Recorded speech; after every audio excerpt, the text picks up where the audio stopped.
Namo Shakyamuni Buddha. Namo Shakyamuni Buddha. Namo Shakyamuni Buddha. The Dharani Sutra of the Buddha on longevity, the extinction of offenses, and the protection of young children. Thus I, Ananda, have heard.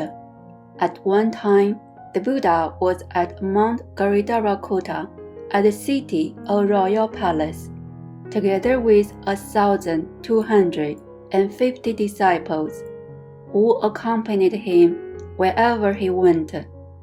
There were also 12,000 Bodhisattvas, Mahasattvas, the eightfold person of gods and dragons, ghosts and spirits, humans and non-humans, who came together from different directions to listen to the Buddha Dharma. At the same time, before expounding the Dharma, the Buddha, with his spiritual power, emitted different colorful lights such as green lights, yellow lights, red lights, white lights, and other lights, which shone forth from his face. In every ray of the colorful lights, there appeared uncountable transformation Buddhas. Every transformation Buddha was able to carry out inconceivable tasks of the Buddha and transform uncountable and limitless transformation Bodhisattvas. Every one of the transformation Bodhisattvas again praised and sang about the merits and virtues of the Buddha. The lights, which were imitated by the Buddha, were subtly wonderful and immeasurable. They shone forth pervasively up to the heavenly dwelling of neither thought nor non-thought, and down to the Avicii Hill. Those living beings who had encountered the illumination of the Buddha's lights would naturally be mindful of the Buddha. Hence, they were able to obtain skills in means in Zen concentration and attain the fruition position of the first ground. At that time, in the assembly, there were 49 Bodhisattvas who had just brought forth the Buddha resolve. They also wished to inquire the Buddha concerning ways and means to obtain longevity, but they did not know how to do so. At the same time, Manjushri Bodhisattva knew about their wish, so he stood up from his seat, reviewed his right shoulder, and put his palm together respectfully before the Buddha. On behalf of the 49 Bodhisattvas, he asked the Buddha, "World Honored One, I know there are people in this Dharma assembly who harbor doubts, but do not know how to ask about them. So I wish to ask on their behalf, and may the World Honored One grant your permission." The Buddha said, "Good indeed, Manjushri Bodhisattva. Please do not hesitate, but ask on their behalf in order to clear their doubts."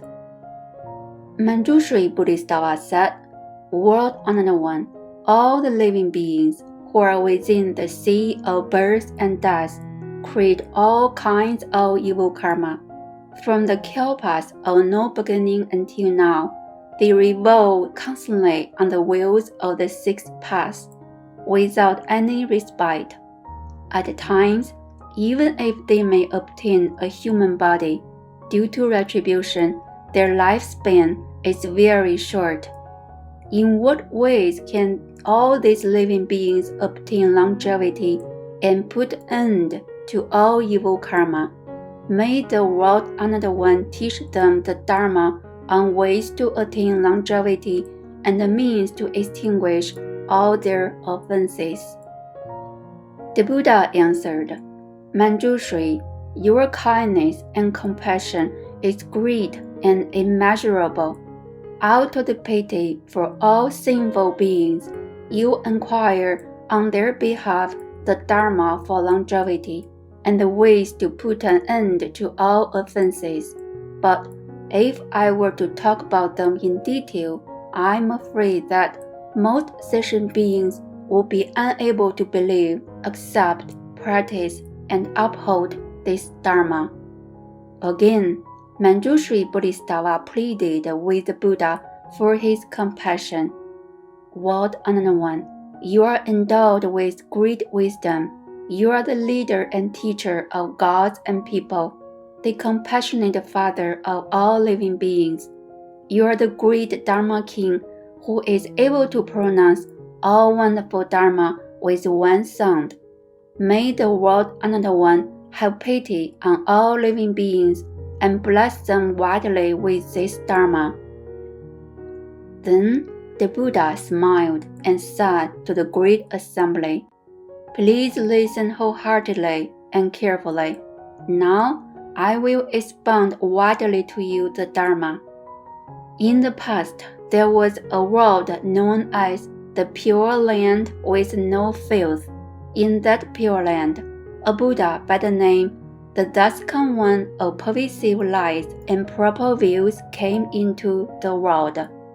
He was also known as the one who is worthy of offering, or the equal and proper enlightened one, or the one who is perfect in wisdom and practice, or the one who is skillful in leaving the world through liberation, or the one who understands the world, or the unsurpassed teacher, or the teeming hero, or the teacher of gods and people, or the Buddha, or the World Honored One. The Buddha was surrounded respectfully by uncountable and limitless great assemblies of Bodhisattvas. When the Buddha was in the world, there was a lay woman by the name Confucian. She was practicing the Buddha Dharma in her home life. She begged the Buddha to allow her to live the home life. Sorrowfully, she cried to the Buddha, World Honored One, I have created deep and evil karma. I am regretful of my evil conduct and seek to repent my offenses. I hope to reform in order to lead a life of goodness. I only hope the World Honored One will bestow kindness upon me and listen to the details. My circumstance is such that my family's condition does not allow me to bear any children. That is why I used medicine to murder the fetus, which was fully 8 months old. The fetus that I aborted was fully grown with 4 healthy limbs and was complete with a human form. Later, I met with a wise man who told me, people who have purposely aborted the fetus will be infected with serious illnesses in the present lifespan and receive the retribution of a short lifespan with very little blessing. After they have passed away, they will fall into the Avicii hell to experience terribly acute sufferings. After listening to that, I was very frightened, and I deeply regret what I have done. I only hope that the World Honored One, with your strength of great kindness and compassion, will save me from falling into the deep pit. Please tell me the ways of liberation. Do allow me to live the home life so as to not undergo such acute sufferings. The Dharma One of pervasive light and proper views said to Confucian, there are 5 kinds of evil karma which are difficult to extinguish, even if one were to repent of them. What are the 5 kinds of offenses? The first one is killing the father. The second one is killing the mother. The third one is abortion. The fourth one is to injure the Buddha. The fifth one is to create disharmony among the Sangha assemblies. These 5 types of evil and sinful karma are difficult to extinguish. After listening to that, the woman Confucian, wept sorrowfully with tears like a falling rain. Suddenly, she made obeisance to the Buddha. Then she fell down before the Buddha, and again she begged. The world another one is of great kindness and compassion, who is able to save all beings. I beg the world another one to have pity on me and tell me the way to liberation.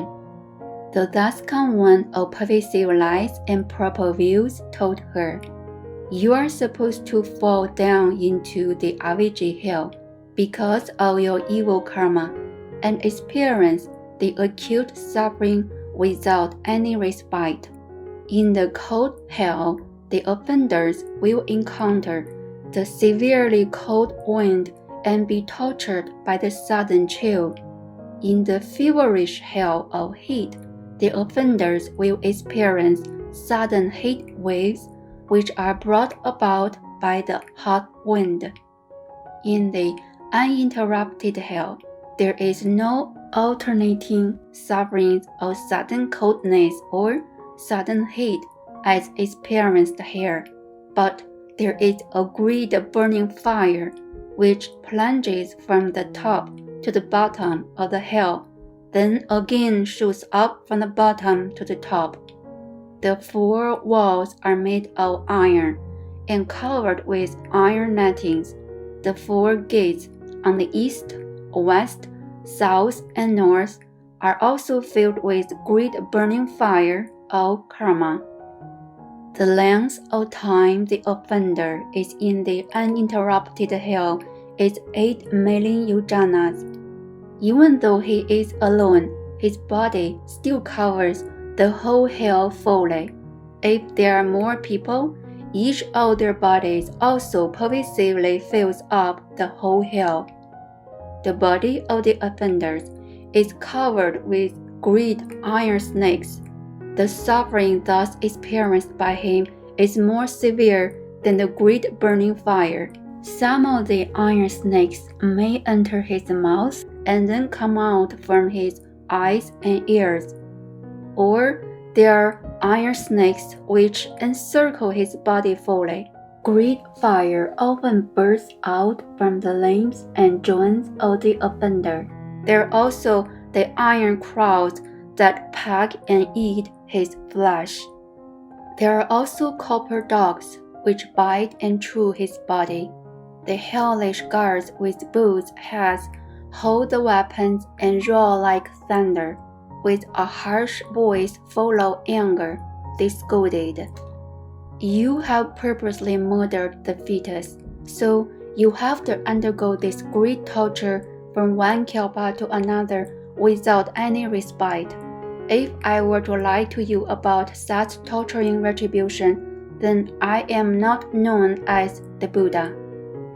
When the woman Confucian heard the teaching of the Buddha, she was so sorrowful that she fainted and fell on the floor. After some time, she gradually recovered, and again she asked, World Honored One, is it the case that I alone will experience such torment, or is this suffering to be experienced by all those women who have purposely aborted their fetus? The Daskan one pervasive lies told the woman Confucian, your fetus is fully grown like a human being, and its dwelling in the womb resembles that of a hell. It also resembles that of a great rock which oppresses one's body. If the mother has partaken hot food, the fetus will feel as though it is dwelling in the heated hell. If the mother has taken cold food, the fetus will feel as though it is dwelling in the icy cold and chilling hell. It is tormented by acute suffering the whole day. You are emotionally unstable because of the fire of delusion which gives rise to evil thoughts. That is why you have purposely taken the poison to abort the fetus. You have created such evil karma that it is natural for you to fall into the Avijji hell. The offenders in the uninterrupted hells are your partners." After hearing that, the woman Confucian cried sorrowfully. Again she said to the Buddha, "Once I heard a wise man say, if we are able to encounter the Buddha or pure Sangha members, whatever evil offenses that we have created will be extinguished if we seek to repent and reform sincerely." Even when such a man has already passed away and encountered the hells, if the relatives who are still alive are able to cultivate goodness and small blessing on his behalf, the dead one will be able to get a rebirth in the heavens. Are there really such happenings?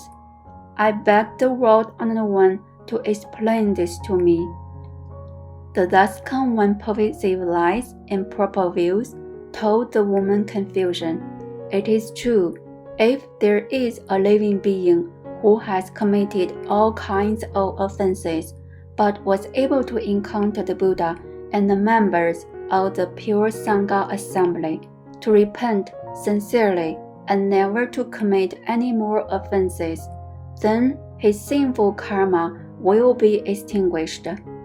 Even if he has passed away, but his family and relatives are able to pay respect and make obeisance to the Buddha, Dharma, and Sangha, if within the 7 days they are able to read and chant on behalf of him the Sutra of great vehicle, and to make offerings to the triple draws with fragrant incense and flowers, the messengers from the dark realm will carry the spiritual banner of 5 colors and go to the hall of the king Yama. There, troops of ghosts will stand around the front and back of the banner. They will sing and praise the dead man with a gentle and subtly wonderful voice. They report to King Yama, "The dead man has accumulated lots of merits." When King Yama sees the arrival of the banner of 5 colors, he is greatly happy and says aloud, "May my body, which is full of offenses, be like him, in order to accumulate all merits."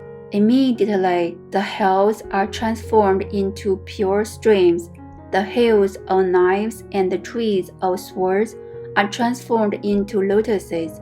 All the offenders feel refreshed and blissful.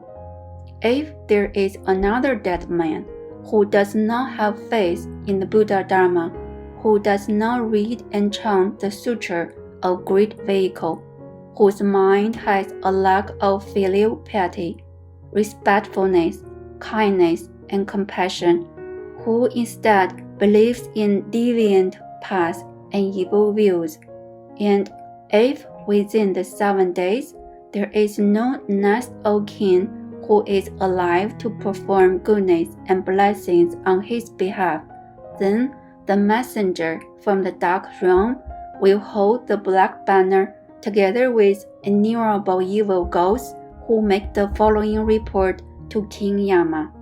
"The dead one has accumulated lots of evil deeds." When King Yama sees the black banner, he gets angry immediately.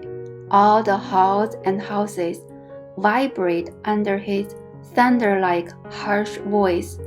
The offender is immediately sent down to the 18 layers of hells.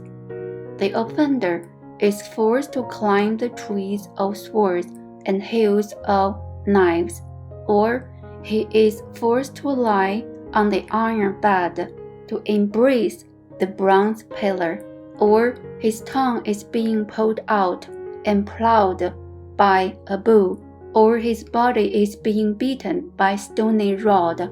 His bones and flesh are ground to powder by a stone grinder.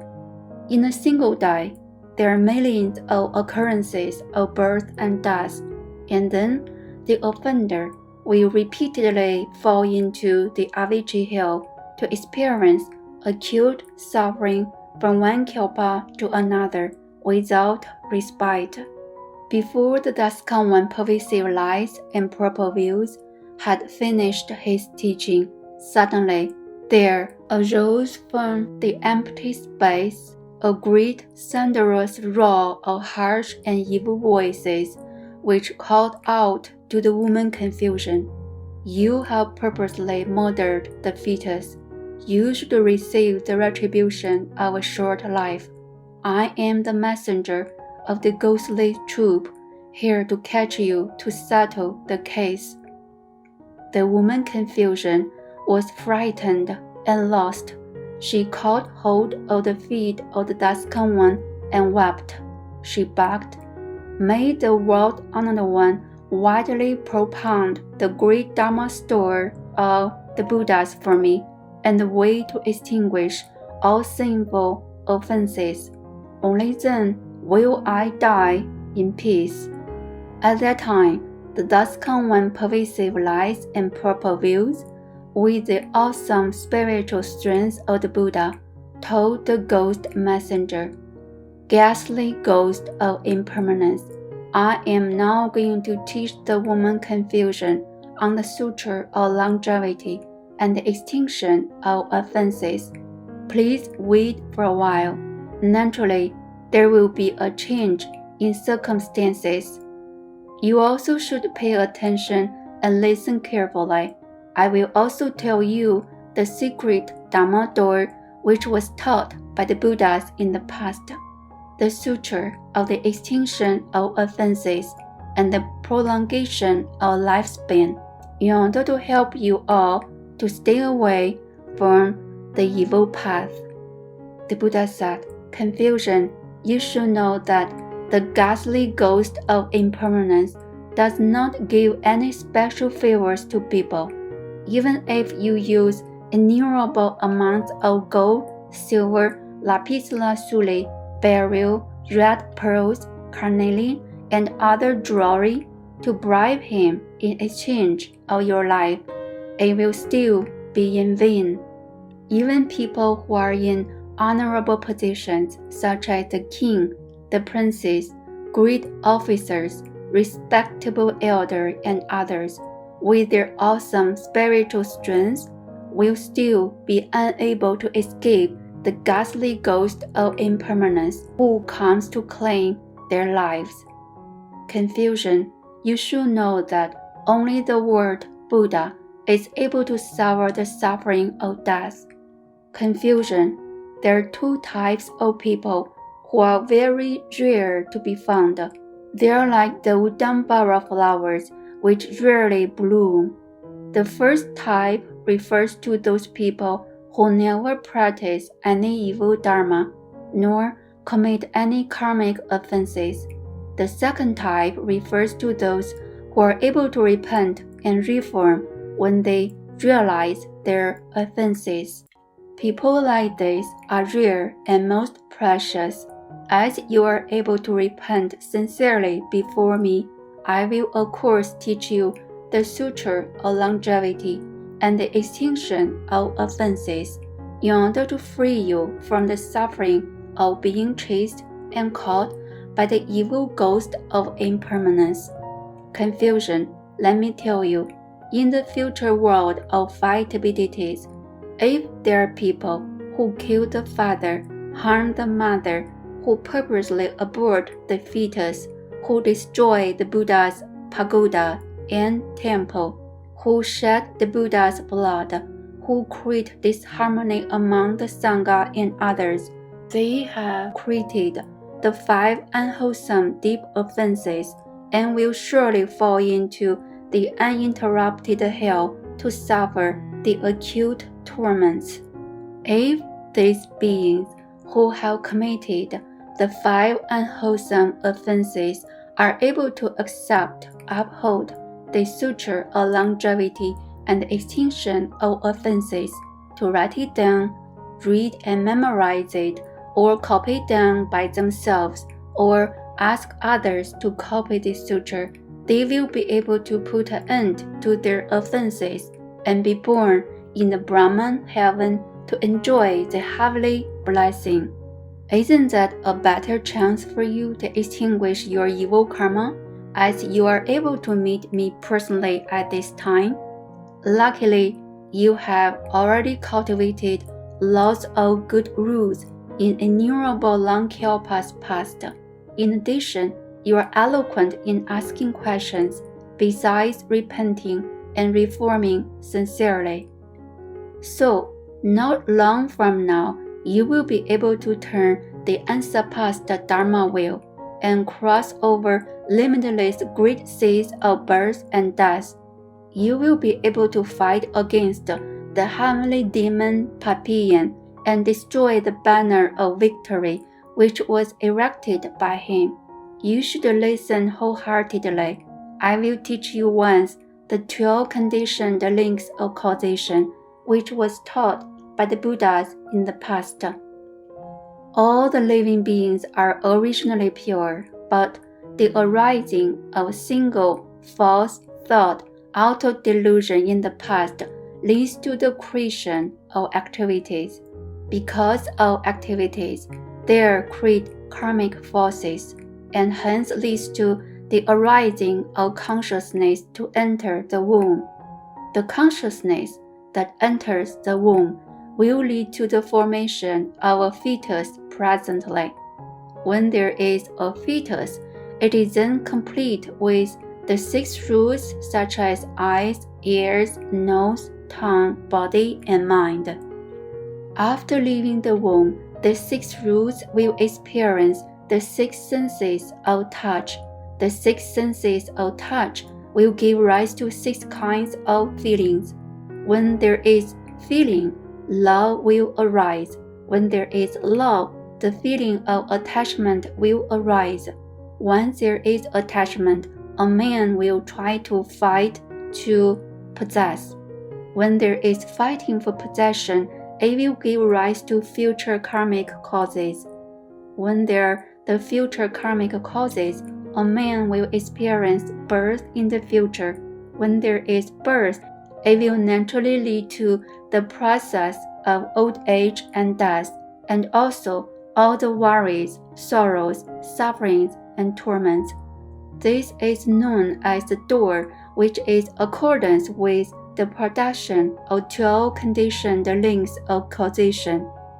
If there is no false thought because of delusion, then from where will activities and karmic deeds arise? If there is no activity and karmic deeds, from where will there be the entering of womb by consciousness? When there is no consciousness to enter the womb, what then will give rise to a fetus, the form of a body? When there is no feeling, there is no love. Without love, attachment to possession will not arise. When there is no attachment to possession, there are no more karmic causes for future birth. When there is no karmic cause for the future birth, there is no more birth in the future. Without birth, there is also no old age and death, and the worries, sorrows, sufferings, and extinction of the 12 conditioned links of causation. Confusion. You should know that all the living beings are unable to contemplate the Dharma of 12 conditioned links of causation, and so they revolve and suffer in the seas of birth and death. If there is a man who is able to contemplate the Dharma of 12 conditioned links of causation, then he is able to see the reality of form Dharma. If a man is able to see the reality of form Dharma, he indeed sees the Buddha. When a man sees the Buddha, he is able to see the Buddha nature. Why did I say so? Because all the Buddhas also based on the 12 conditioned links of causation as the Dharma nature. Now that you are able to listen the 12 conditioned links of causation from me, you will obtain the pure Buddha nature. You are suitable to be the Dharma vessel in the door of the Buddha. Now I will again tell you the only true path. You will give thought to protect single mindfulness. The single mindfulness is known as the Buddha mind. The Buddha mind is also known as the mind of the great vehicle, because the root nature of the living beings is different. So all the Buddhas and Bodhisattvas teach and differentiate the three vehicles. You should constantly be mindful and look after the Buddha mind. Never should you forget it. Even if your body is burned by the five skandhas of forms, feelings, thoughts, activities, and consciousness, is being swallowed and eaten by the four snakes of earth, water, fire, and wind, is being attacked by the three poisoning of greed, hatred, and delusion, is being invaded by the six thieves of forms, sounds, fragrance, taste, senses of touch, and Dharma, and is being harmed and tormented by the devils and demons. You should remain unmoving, and never should you change your Buddha mind.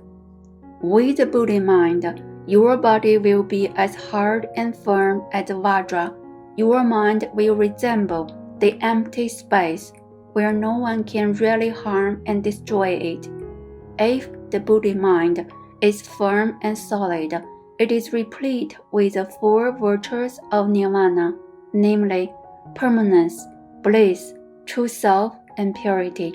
It will help us to attain the unsurpassed perfect enlightenment. When you are replete with four virtues of nirvana, you will be liberated from the conditions of birth, old age, sickness, and death, and all the realms of hells. Then the ghastly ghost of impermanence will naturally have no way to chase and catch hold of you to settle the case.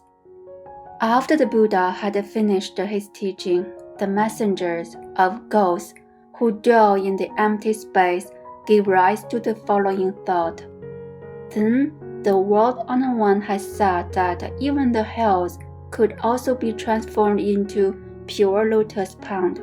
Why then do I not renounce the state of the ghost realm? Then he told the woman Confucian, after you have certified to the sagely path, please do not forget to ferry me over.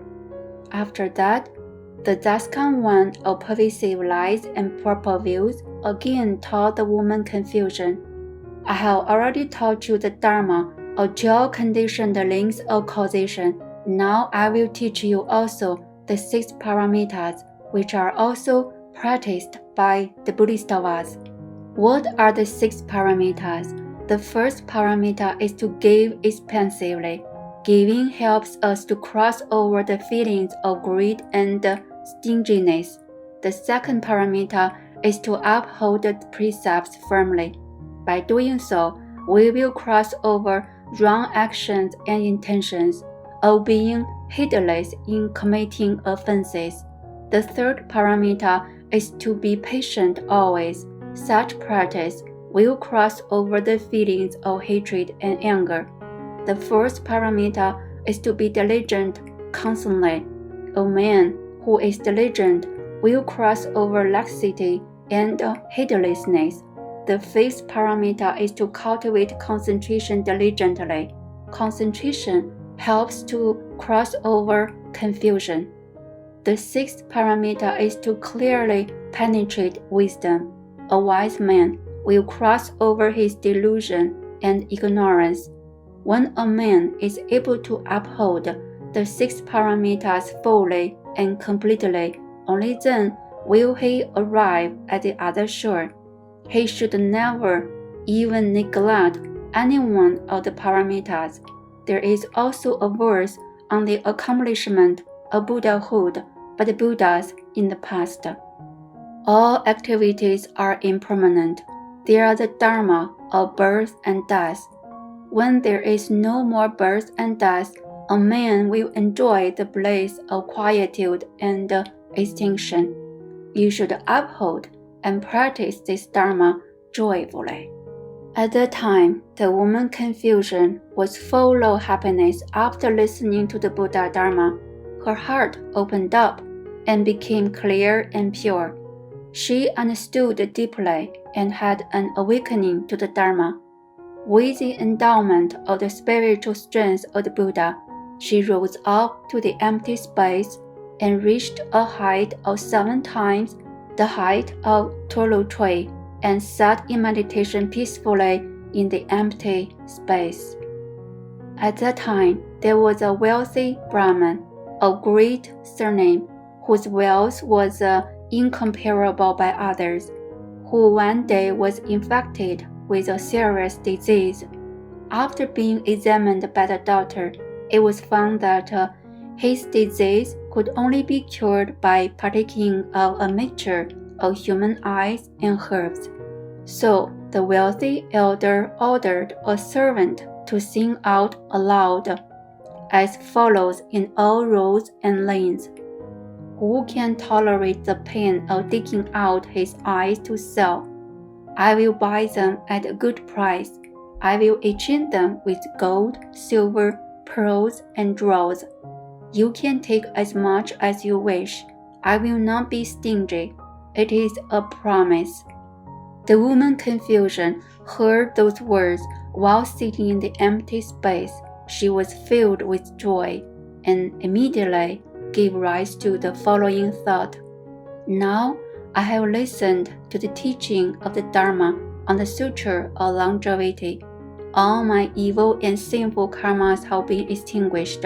My mind has clearly awakened to the Buddha nature, and I am able to stay far away from the ghastly ghost of impermanence and the acute torments in the hells.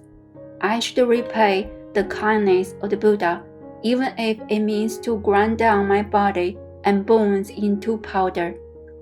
After thinking like that, she sang out, I am 49 years old now. After listening to the Sutra of longevity and the extinction of offenses from the Buddha, I will give up my body and life and vow to write 49 copies of the Sutra on longevity, even if it means to grind my body down into powder. I only hope that all living beings will be able to accept, uphold, read, and memorize this sutra. I must sell my eyes in order to pay those who help me to write the sutra. The value of my eyes is not fixed, so you can pay me as you wish.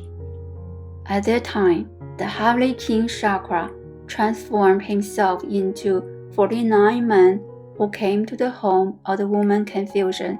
They said, We wish to write the sutra for you. Only after you have seen the sutra will you sell your eyes. What do you think? The woman Confucian was genuinely happy and grateful for their help. Immediately, she cut her body and took out a piece of bone. Then she sharpened it to become the shape of a pen, then offered her blood as ink for them to use to write the sutra. After 7 days, they managed to finish writing the sutra. The men who were the transformation bodies of the Chakra Heavenly King told Confucian, We hope that you will keep your promise, as we have already finished writing the sutra. You should dig out your eyes for us after you have read them. Then we will sell them to the Brahmin. Then the woman Confucian ordered a man by the surname Chandra to dig out both her eyes. She also asked the 49 men to give Chandra a share of the money for selling her eyes. When Chandra was about to dig out her eyes, the 49 men cried out together to prevent him from doing so. They praised her thusly. Rare indeed, it is inconceivable. This woman Confucian, who cares not for her body or life, was able to sharpen her bone as pen, to squeeze out her blood as ink, to endure great pain and injury, just for the sake of writing down this sutra. How could we have the heart to dig out her eyes? So, With kindness and compassion, they told the woman Confucian, "Now, we do not need to sell your eyes to the Brahman, but we hope that after you have accomplished the way, please come first to rescue and ferry us over. In life after life, wherever you are born, we hope to come together to you to become good knowing advisors and widely proclaim this sutra in order to rescue and carry over all sinful living beings." At that time, the Dragon King Nanda, by using his spiritual penetration power, performed magical transformations, stole the sutra of the woman Confucian, and kept it at the Dragon Palace. He accepted, upheld, and made offerings to the sutra. The woman Confucian, who had suddenly lost the sutra in such a short space of time, was greatly disturbed. She cried tearfully and ran to see the Buddha. She said, "World Another One, I, who care not for body nor lifespan, cut the flesh and dug out the bone to write the Sutra of Longevity, only hoping to widely circulate it among all living beings. But now I have lost the Sutra. I feel extremely sad, just as though my body was pierced by the poisonous arrow. Such pain is difficult to bear." The Daskan One Pervasive Lies told Confucian, "Your sutra was taken by the Eightfold Dragon King, who accepts, upholds, and makes offering to it in the Dragon Palace. In fact, you should be happy about it. Don't be so worried and sorrowful." Confucian, "Your present deed is very good. After your lifespan is over, you'll be born into the heavenly realm of no form. With the merits and virtues thus accumulated, you will enjoy the heavenly blessings and bliss. Never will you be born in the form of a woman." At that time, the woman Confucian told the Buddha, "World Another One, my wish is not to enjoy heavenly blessings, but I only hope to meet the World Another One in every life, to protect the Buddha mind, and never to retreat from the Buddha path. Wherever I go, I will proclaim this Dharma constantly to all sinful living beings." The Daskan One Pervasive Lie said, "Are you telling me a false speech?" The woman Confucian answered, "If I were to falsely lie to you, may I be again chased and tormented by the ghastly ghost of impermanence. If what I said is true with no falsity, before the Buddha, may the wounds on my body be even and as smooth as before immediately." After she had made the vows, her body recovered immediately just as before. The Daskan One Pervasive Lies told Confucian, "If you are able to sincerely be mindful of the Buddha, with one heart unimpeded, then you can travel from one Buddha land to the next Buddha land. You will be able to see innumerable and limitless Buddha worlds. Besides, you can also understand the unspeakable and inconceivable speeches and words of those Buddha worlds." At that time, the woman Confucian, in the space of breath, certified to the Dharma patience of no birth, which is also known as the Buddha mind of unsurpassed, proper, equal, and perfect enlightenment. Manjushri, you should know that the past Daskan One Pervasive Lies was my former existence, while the woman Confucian was your former existence. The 49 men are the present 49 Bodhisattvas who have just brought forth the Buddha resolve. Manjushri, from innumerable long kalpas until now, I always proclaim for you all the Sutra and the Dharma to protect the body in order to help all the sinful living beings to eradicate their offenses after listening to the Sutra of Longevity and the Extinction of Offenses. Even if they can only listen to as little as half a verse, how much more the effect will be as I am now again proclaiming it to you." At that time, the king Pasinaji was at the palace. At about midnight, he heard a lady crying aloud. She was so sorrowful that her uncontrollable cries almost disturbed the heavens. So he gave rise to the following thought: my inner palace is supposed to be free from all happenings, but why is there such a sorrowful cry? What has happened? In the morning, King Pasinaji immediately sent people to all roads and lanes in search for the lady who was grief-stricken. The king's messenger found the lady and brought her back to the palace. The lady was so shocked and startled that she lost her breath and fainted. King Pasinaji ordered people to sprinkle some water on her face. Gradually, she recovered. The Greek king asked her, "Last night, someone was crying so sorrowfully and loudly. Could it be you?" The lady answered, "Yes, indeed, it was I who cried so sadly." The Greek king asked, "Why were you crying in such great pain and sorrow? Who has bullied you?" The lady answered, "I cried in pain as I was grief-stricken with anger and hatred. In fact, no one has bullied me. May the Greek king listen to my story. I married when I was 14 years old. During the 30 years of marriage, I have given birth to 30 children. Every one of my children were extremely lovely. They were born with reddish lips and jade-like white teeth. Everyone was handsome and active. They were like the flowers in spring. I loved them as though they're the pearls on my palm. They're indeed my heart, liver, brain, and marrow.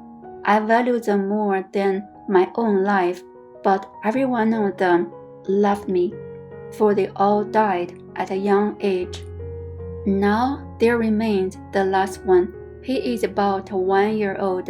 He is indeed my only hope in life, but he is so sick. I'm afraid that he too will leave me soon. That is why I could no longer control myself last night, and I cried in great pain." After listening to her, the Greek king was very worried. He was really sorry for the lady. He thought to himself, "All the people rely on me to stay here. They are like my sons and daughters. If I do not save and help her to solve the problems, then I will not be suitable to be called the king." So he immediately gathered in the officers to discuss the problem. Among them were the 6 great officers whose names were as follows. The first one was known as seeing form. The second was known as listening to sound. The third was known as fragrant feet. The fourth was known as great eloquence. The fifth was known as in accord to condition, and the sixth was known as easily defiled. Together, they, with respect, told the Greek king, "When a baby is born, the family should prepare a spiritual altar for the 7 stars and 28 constellations to seek blessings and the prolongation of life. Then he will not suffer from dying young. We only hope that the Greek king will widely announce this method to all people." At that time, there was a wise and intelligent great officer who had cultivated lots of good rules before innumerable Buddhas. His name was Concentrated Wisdom. He came forth and told the Greek king respectfully. May the Greek king discern the matter. The method which was suggested by the 6 great officers will not be able to relieve the suffering of dying young. Only the Buddha can extinguish the suffering of dying young. Presently, the Buddha is by the surname Gautama. He is known as the Prince Siddhartha. The prince attains enlightenment without a teacher. He clearly penetrates and is certified to the truth of the universe. Now he is at Mount Garidharakota, teaching the Sutra of longevity and extinction of offenses. I only hope that the Greek king will go to listen to his teaching. If a man is able to listen to half a verse of the Sutra, all the offenses which were committed by him in hundreds of thousands of lives will be extinguished. All the young children who have heard of the Sutra will gain merits and virtues, and they will naturally obtain a long lifespan, even if they cannot really understand its meaning. The king Pasinaji said, "Once I heard the 6 teachers who told me about the monk by the surname Gautama. They said that he practiced the way within a very short period of time.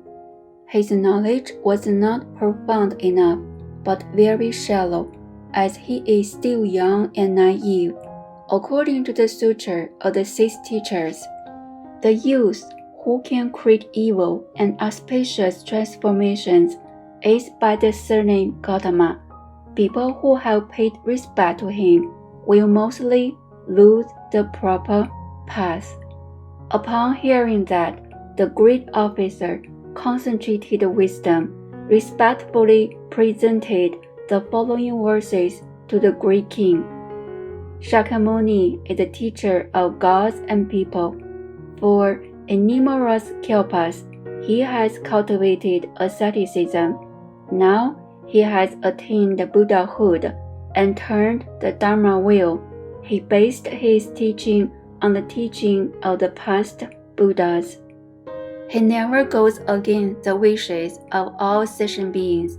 With great strength of kindness and compassion, he rescues the lost beings.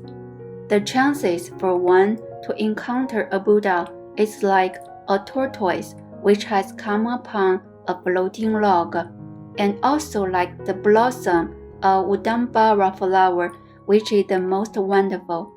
I only hope that the great king will go to listen to the Dharma. May the king not listen to the words of the 6 deviant teachers. At that time, after speaking the verses, concentrated wisdom, the great officer, by using his spiritual penetration power, left the ground and rose to the empty space, reaching a height of 7 times the height of a tolu tree. Immediately before the great king, he said the mantra, and in an instant he was able to lead Mount Sumeru and the water of the great seas to enter his heart.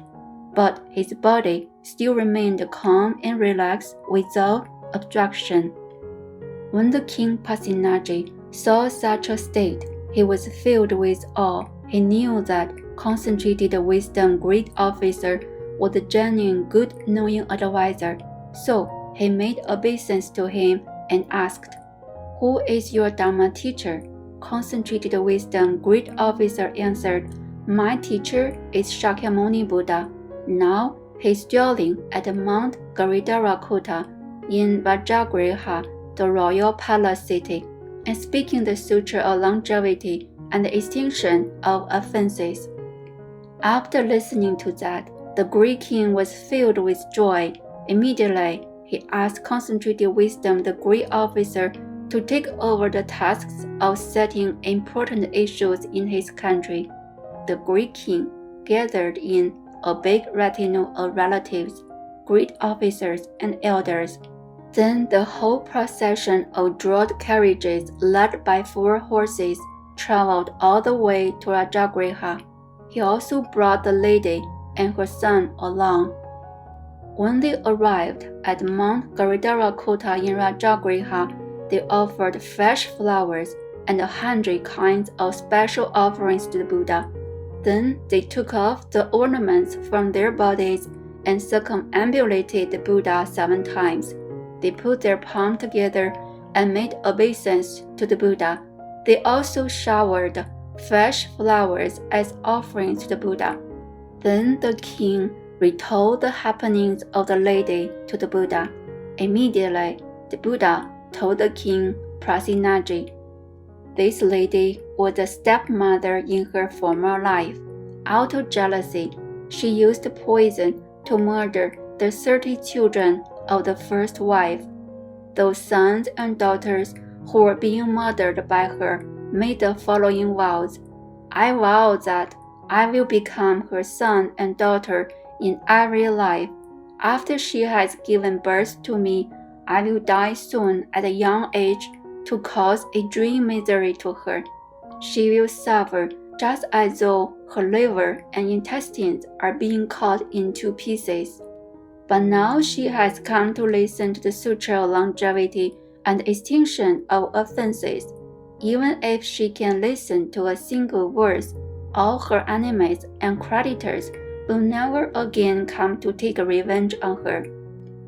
After that, the world-honored one told a large multitude in the Dharma assembly, when the consciousness of a fetus enters the womb, the Mara Papian immediately releases 4 great poisonous snakes and 6 evil thieves of death moths into his body. If one of the 4 snakes or 6 thieves is not properly taken care of, the root of life for the fetus will immediately be terminated. I have a Dharani mentor who can help to increase the lifespan of a child. If the child is infected with diseases and undergoes great sufferings, once he has heard the Dharani mentor, the diseases will immediately be cured. This mentor will chase away all evil ghosts. Then he said the following mantra: 波头弥波，头弥提皮，悉尼悉尼，悉弥诸利，诸罗诸利，喉罗喉罗，于利于罗，于利波罗波利。问至真爹，偏爹班智末，智多那迦，离苏波诃。